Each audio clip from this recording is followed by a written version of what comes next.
అంతర్జాతీయ ఫ్లీట్ రివ్యూతో విశాఖ తీరం సందడిగా మారింది.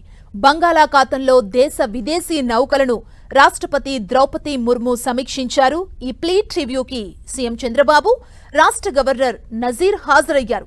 ఇక యుద్ధ నౌకల సమీక్షలో భారత్ నుంచి 70కి పైగా నౌకలు, జలాంతర్గాములు సందడి చేశాయి. ఇందులో ఐఎన్ఎస్ విక్రాంత్ ప్రత్యేక ఆకర్షణగా నిలిచింది. అంతర్జాతీయ నౌకల సమీక్ష చేస్తున్న తొలి మహిళా రాష్ట్రపతిగా ముర్ము చరిత్ర సృష్టించారు.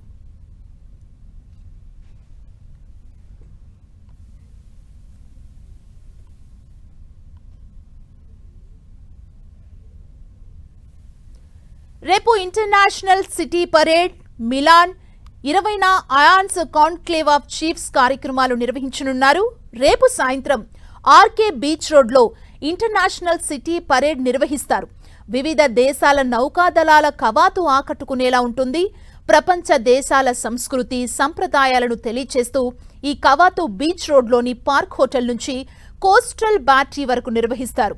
భారత నౌకాదళ ఫైటర్ జెట్స్, పారాచూట్లు, హెలికాప్టర్లతో ఆకాశంలో అద్భుత విన్యాసాలు ప్రదర్శించనున్నారు. ఆ తర్వాత నౌకాదళ లేజర్ షోలు, బ్యాండ్ ప్రధాన ఆకర్షణగా ఉంటాయి.